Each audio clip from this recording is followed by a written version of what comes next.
So Steve, we've had some weak forecasts coming out of Cisco and Kohl's. Things aren't looking so good. What do you think? Well, Cisco is certainly a stock that a lot of people look at as a signal of corporate spending. They're that network equipment giant. A lot of companies use their products. A lot of individuals do as well. But their forecast was just not great. They warned of some weakness here as we move into the summer and what's going on there. Kohl's, their profits were down, still beat estimates, but again warned that things are slowing down. The market certainly seems to be in this phase of, as we spoke about earlier in the week, not a lot of positive catalysts and certainly some signs of summer weakness. Priceline.com had a forecast for its second quarter that was a little bit light on the lower end of the forecast of what analysts expected. The big thing overhanging all this, of course, Europe.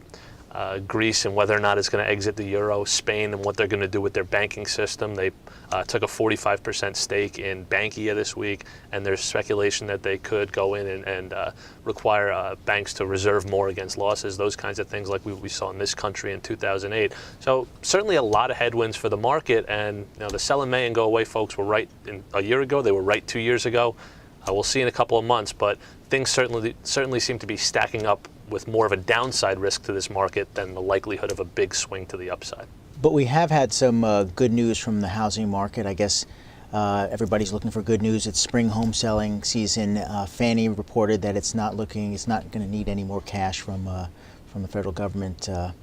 What do you think? Housing bottomed? Well, I certainly hope it has. The thing with housing bottoming is even when home prices get to the bottom, they're not going to rise back to where they were in 2007, 2006 anytime soon. So if housing prices really are bottoming, and we're certainly seeing signals of that, it doesn't mean we're going to have a huge comeback in housing. Fannie Mae, as you mentioned, they said earlier this week that they're not going to need any more cash from the Treasury this quarter.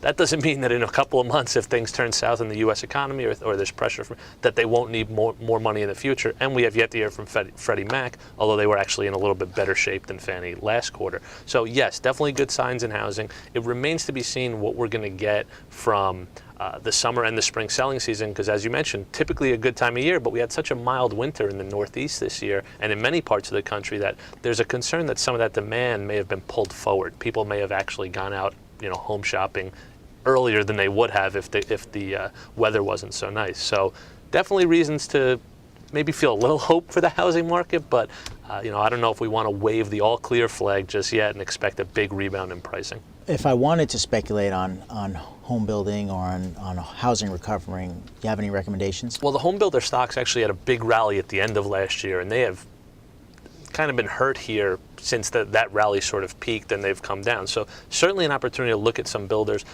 The place you want to look, though, is you want to look at ones that are nimble and can move into different regions. You don't want to be locked into a builder. Housing is a local market, and even though we've learned that prices can move on a national scale, I don't know that you want to be in ones that are strictly tied to one particular market. Another place to look is, we've spoken about the mortgage REITs before, and these are companies that invest in mortgage-backed securities, Annaly Capital Management, American Capital Agency being two of them, that buy agency mortgage-backed securities, and their funding costs are extremely low because the Fed is sitting on very low interest rates, actually zero interest rates, and we know the Fed isn't looking to raise interest rates anytime soon. So as long as that cost of funding remains low, those kind of companies should be able to continue to deliver profits, and as you know about REITs, they have to deliver most of their taxable income, 90%, to shareholders as dividends.